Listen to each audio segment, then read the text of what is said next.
ಮಾನವ ದೇಹದಲ್ಲಿ ರಕ್ತದಲ್ಲಿನ ಹಿಮೋಗ್ಲೋಬಿನ್ ಮೂಲತಃ ಕೆಳಗಿನ ಯಾವುದನ್ನು ನೆರವೇರಿಸುತ್ತದೆ? ಆಮ್ಲಜನಕದ ರವಾನೆ. ರಕ್ತದೊತ್ತಡವನ್ನು ಅಳೆಯುವ ಉಪಕರಣ ಯಾವುದು? ಸಿಗ್ಮೋಮೋನೋಮೀಟರ್. ಮಾನವ ಶರೀರದಲ್ಲಿ ಕೊಲೆಸ್ಟ್ರಾಲ್ ಇರುವುದು ಯಾವ ಭಾಗದಲ್ಲಿ? ರಕ್ತ. ಹಿಮೋಫೋಲಿಯಾ ಎಂಬುದು ಕೆಳಗಿನದಕ್ಕೆ ಕಾರಣವಾಗುವ ಒಂದು ಜನ್ಮಮೂಲ ವ್ಯಾಧಿಯಾಗಿದೆ. ರಕ್ತ ಹೆಪ್ಪುಗಟ್ಟದಿರುವುದು.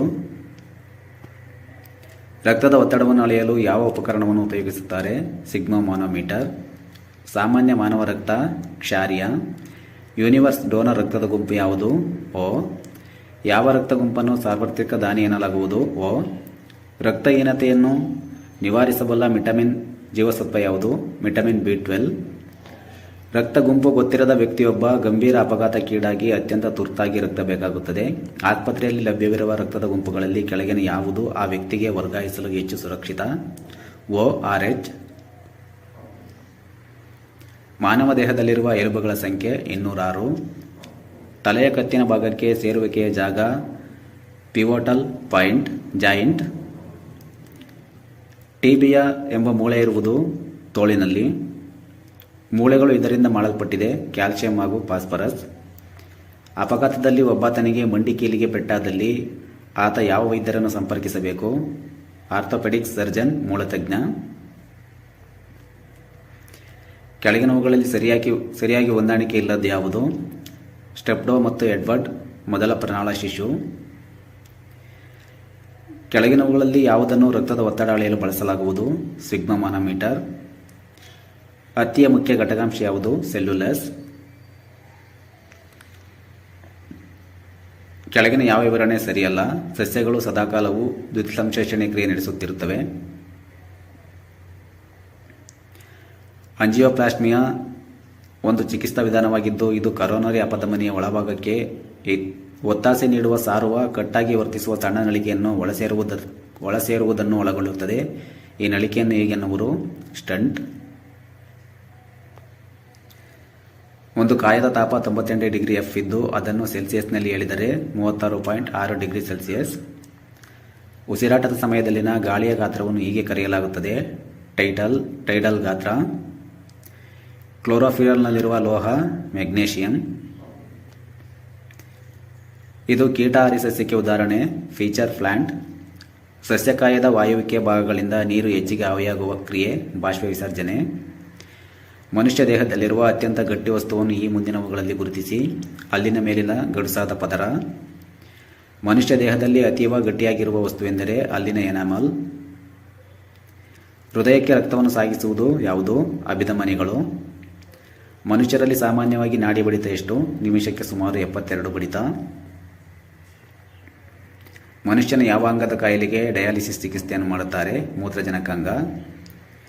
ಇವುಗಳಲ್ಲಿ ಯಾವುದರಲ್ಲಿ ಕಿಣ್ವಗಳು ಅಥವಾ ಎನ್ಜೈಮ್ಗಳು ಇರುವುದಿಲ್ಲ? ಪಿಷ್ಟ. ಅಂಗಾಂಶಗಳಿಗೆ ಆಮ್ಲಜನಕವನ್ನು ಒದಗಿಸಿದ ನಂತರ ಹೃದಯಕ್ಕೆ ಬಂದು ಸೇರುವ ರಕ್ತವು ಬಲಹೃತ್ಕರ್ಣ. ಗಿಡಗಳು ಆಮ್ಲಜನಕವನ್ನು ವಾತಾವರಣಕ್ಕೆ ಬಿಟ್ಟುಕೊಡುವ ಕ್ರಿಯೆ ದ್ಯುತಿಸಂಶ್ಲೇಷಣೆ. ಸಾಮಾನ್ಯ ವಯಸ್ಕ ವ್ಯಕ್ತಿಯ ಹೃದಯದ ಪ್ರತಿ ನಿಮಿಷದ ಬಡಿತದ ಗತಿ 72.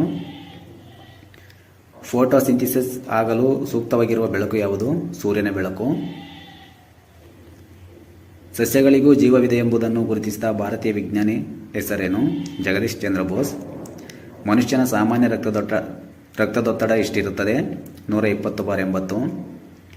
ಡಯಾಲಿಸಿಸ್ ಇದನ್ನು ಈ ಕೆಳಕಂಡ ಯಾವ ಅಂಗಕ್ಕೆ ಸಹಾಯ ಮಾಡಲು ಉಪಯೋಗಿಸಲಾಗುವುದು? ಮೂತ್ರಪಿಂಡ. ನಾವು ಉಸಿರಾಡುವ ಗಾಳಿಯಲ್ಲಿರುವ ಆಮ್ಲಜನಕದ ಅಂದಾಜು ಪ್ರಮಾಣ 20%.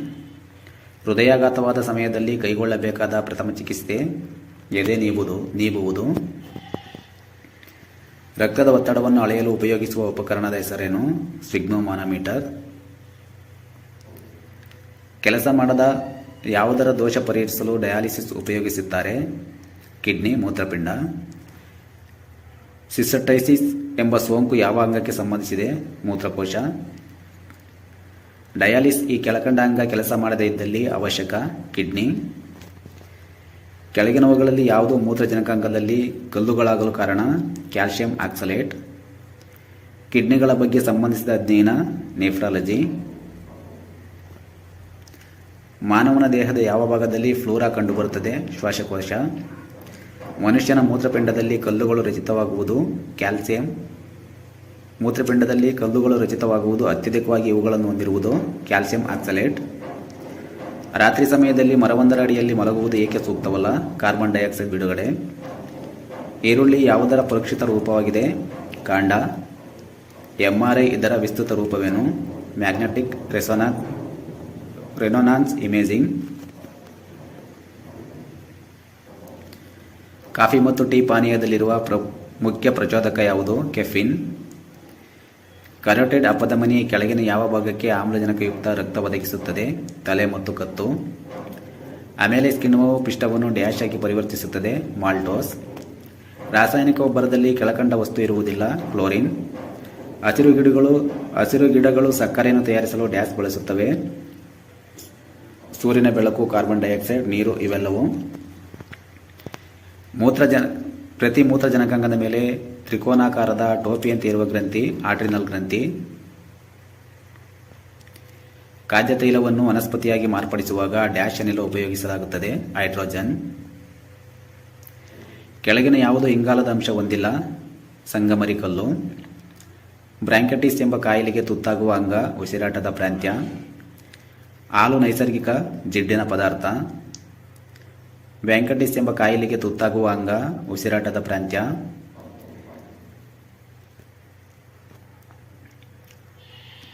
ತತ್ಕ್ಷಣ ಶಕ್ತಿ ಪಡೆಯಲು ಕ್ರೀಡಾಪಟುಗಳು ಯಾವುದನ್ನು ಸೇವಿಸುತ್ತಾರೆ? ಗ್ಲೂಕೋಸ್. ನೆಫ್ರಾನ್ಗಳು ಈ ಕೆಳಗಿನ ಅಂಗಕ್ಕೆ ಸಂಬಂಧಿಸಿದೆ? ಮೂತ್ರಕೋಶ. ಕೆಲಸ ಮಾಡದ ಯಾವುದರ ದೋಷ ಪರಿಹರಿಸಲು ಡಯಾಲಿಸಿಸ್ ಉಪಯೋಗಿಸುತ್ತಾರೆ? ಮೂತ್ರಪಿಂಡ, ಕಿಡ್ನಿ. ಸಾಮಾನ್ಯ ಆರೋಗ್ಯವಂತ ಮನುಷ್ಯನ ರಕ್ತದ ಒತ್ತಡ 170/80. ಸಸ್ಯಗಳು ದ್ಯುತಿಸಂಶ್ಲೇಷಣೆ ಕ್ರಿಯೆಗೆ ಯಾವ ಅನಿಲವನ್ನು ಬಳಸಿಕೊಳ್ಳುತ್ತವೆ? ಇಂಗಾಲದ ಡೈಆಕ್ಸೈಡ್. ಗಿಡದಿಂದ ಉದುರಿದ ಹಸಿರೆಲೆಯನ್ನು ತೆಗೆದಿಟ್ಟ ನೀರಿನಲ್ಲಿ ನೆನೆಸಿ ತೆಗೆದು ಸ್ಪಿರಿಟ್ ಹಾಗೂ ಅಯೋಡಿನ್ ದ್ರಾವಣದಲ್ಲಿ ಅದ್ದಿದಾಗ ಎಲೆ ಕಡು ನೀಲಿ ಬಣ್ಣಕ್ಕೆ ತಿರುಗುತ್ತದೆ? ಪಿಷ್ಟ. ಸಸ್ಯವೊಂದರ ಈ ಅಂಗವಿನ್ಯಾಸದಲ್ಲಿ ಯಾವುದು ವಿಸರ್ಜನೆಗೆ ಕಾರಣವಾಗಿರುತ್ತದೆ? ಸ್ಟೊಮಾಟೊ. ಮೂತ್ರಜನಕಾಂಗ ಕಲ್ಲುಗಳು ಬರುವ ಪ್ರಮುಖ ರಾಸಾಯನಿಕ ಸಂಯುಕ್ತವು ಇದಾಗಿದೆ: ಕ್ಯಾಲ್ಸಿಯಂ ಆಕ್ಸಲೇಟ್. ಹಸಿರು ಎಲೆಗಳಲ್ಲಿ ಕಂಡುಬರುವ ಲೋಹ ಮ್ಯಾಗ್ನೀಷಿಯಂ. ಕ್ಲೋರೋಫಿಲ್ ಸ್ವಾಭಾವಿಕವಾಗಿ ಸಂಭವಿಸುವ ಚೆಲೇಟ್ ಸಂಯುಕ್ತವಾಗಿದ್ದು ಇದರಲ್ಲಿ ಯಾವ ಕೇಂದ್ರ ಲೋಹವಿದೆ? ಮೆಗ್ನೀಷಿಯಂ. ಯಾವುದೇ ಜೀರ್ಣಕಾರಿ ಕಿಣ್ವವಿರದ ಜೀರ್ಣಕಾರಿ ದ್ರವವು ಪಿತ್ತರಸ. ಆರ್ಟರಿ ಎಂಬ ರಕ್ತನಾಳವು ರಕ್ತವನ್ನು ಹೃದಯದಿಂದ ದೂರಕ್ಕೆ ಒತ್ತೊಯ್ಯುತ್ತದೆ. ಹಲ್ಲುಜ್ಜುವ ಪೇಸ್ಟ್ನಲ್ಲಿ ಬಳಸುವುದು ಲವಂಗದ ಎಣ್ಣೆ. ಕೆಳಗಿನವುಗಳಲ್ಲಿ ಯಾವುದು ಕಿಣ್ವ ಅಲ್ಲ? ಸಿಕ್ರೆಟಿನ್. ಹೃದಯ ಬಡಿತ ಡ್ಯಾಶ್ನಲ್ಲಿ ಹುಟ್ಟುತ್ತದೆ? ಬಲ ವೆಂಟ್ರಿಕಲ್. ಪಪೆಯು ಇದರಿಂದ ಮಾಡಲ್ಪಟ್ಟಿದೆ? ನಯವಾದ ಸ್ನಾಯುಗಳು. ವಿಸರ್ಜನೆಯ ದರವನ್ನು ಇದರಿಂದ ಅಳೆಯಬಹುದು? ಆಸ್ಮೋಮೀಟರ್. ಮಾನವನ ದೇಹದ ನಿರುಪಯುಕ್ತ ಅಂಗ ಅಪೆಂಡಿಕ್ಸ್. ಕೆಳಗಿನವುಗಳಲ್ಲಿ ಯಾವುದು ಕಿಣ್ವ ಅಲ್ಲ? ಸಿಕ್ರೆಟಿನ್.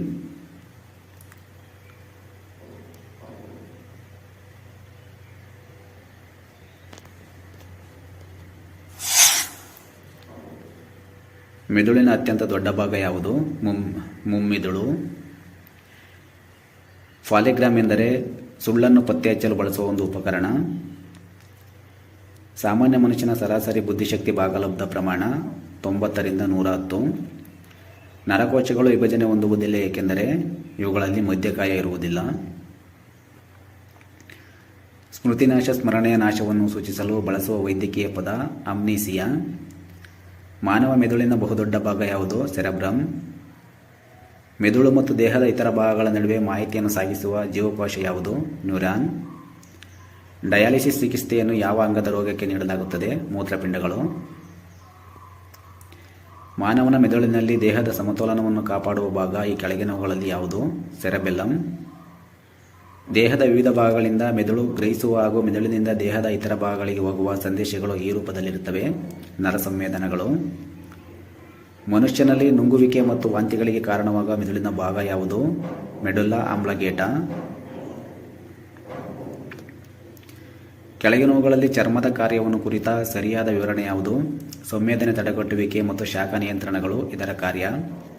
ಸಮೀಪ ದೃಷ್ಟಿ ಇರುವ ಒಬ್ಬ ವ್ಯಕ್ತಿಯಲ್ಲಿ ಬಿಂಬವು ಅವನ ಕಣ್ಣುಗಳಲ್ಲಿ ರೆಟಿನಾ ಮುಂಭಾಗದಲ್ಲಿ ಮೂಡುತ್ತದೆ. ಚರ್ಮದ ಕಂದು ಬಣ್ಣಕ್ಕೆ ಕಾರಣವಾದ ವರ್ಣದ್ರವ್ಯವು ಯಾವುದು? ಮೆಲಾನಿನ್. 3 ಪ್ರಾಥಮಿಕ ಬಣ್ಣಗಳೆಂದರೆ ನೀಲಿ, ಹಸಿರು, ಕೆಂಪು.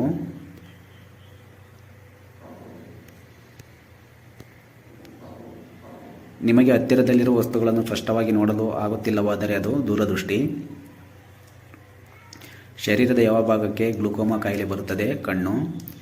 ಕೇಂದ್ರೀಯ ಚರ್ಮ ಸಂಶೋಧನಾ ಸಂಸ್ಥೆಯು ಕೆಳಗಿನ ಪ್ರದೇಶದಲ್ಲಿದೆ. ಚೆನ್ನೈ. ಮಾನವನ ಕಣ್ಣಿನ ಪೃಥಕ್ಕರಣದ ಮಿತಿಯು ಸಾಮಾನ್ಯವಾಗಿ ಮಿನಿಟ್ಸ್ ಆರ್ಕ್ಸ್, 2 ಮಿನಿಟ್ಸ್ ಆರ್ಕ್ಸ್. ಸಾಮಾನ್ಯ ಪರಿಸ್ಥಿತಿಯಲ್ಲಿ ಎಷ್ಟು ಹೊತ್ತಿಗೊಮ್ಮೆ ಕಣ್ಣು ಮಿಟುಕಿಸಿ ಮುಚ್ಚಿ ತೆರೆಯುತ್ತೇವೆ? ಪ್ರತಿ 2 ಸೆಕೆಂಡಿಗೊಮ್ಮೆ. ಕಣ್ಣಿನ ಈ ರಚನೆ ಮಾನವನ ಕಣ್ಣಿನ ಬಣ್ಣವನ್ನು ನಿರ್ಧರಿಸುತ್ತದೆ. ಐರಿಸ್. ಕೆರೆಯುವುದರಿಂದ ನವೆ ಕಡಿಮೆಯಾಗುತ್ತದೆ ಏಕೆಂದರೆ ಅದು ಹೆಚ್ಚು ಹಿಸ್ಟಮಿನ್ ರೋಧಕ ರಾಸಾಯನಿಕಗಳನ್ನು ಉತ್ಪತ್ತಿ ಮಾಡುವಂತೆ ಮೆದುಳಿಗೆ ನಿರ್ದೇಶಿಸಬಲ್ಲ ಕೆಲವು ನರಗಳನ್ನು ಚುರುಕುಗೊಳಿಸುತ್ತದೆ. ನಮ್ಮ ಶರೀರದಲ್ಲಿ ಚರ್ಮದ ಕೆಳಗಡೆ ಇರುವ ಕೊಬ್ಬು ಕೆಳಗಿನದಕ್ಕೆ ತಡೆಯಂತೆ ವರ್ತಿಸುತ್ತದೆ. ಶರೀರದ ಉಷ್ಣ ನಷ್ಟವಾಗದಂತೆ ತಡೆಯುವುದು.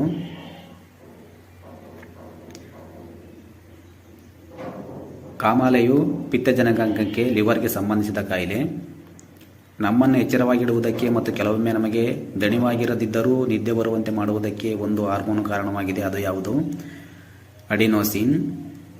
ಶರೀರದಲ್ಲಿ ಅಯೋಡಿನನ್ನು ಐಚ್ಛಿಕವಾಗಿ ಸಾಂದ್ರೀಕರಿಸಿಕೊಳ್ಳುವ ಭಾಗ ಇದು. ಥೈರಾಯಿಡ್. ಕೆಳಗಿನ ವಿವರಣೆಯನ್ನು ಗಮನಿಸಿ ತಪ್ಪಾಗಿರುವುದನ್ನು ತಿಳಿಸಿ. ಪಿತ್ತಜನಕಾಂಗದ ಮುಖ್ಯ ಕೆಲಸ ರಕ್ತವನ್ನು ಶುದ್ಧೀಕರಿಸುವುದು.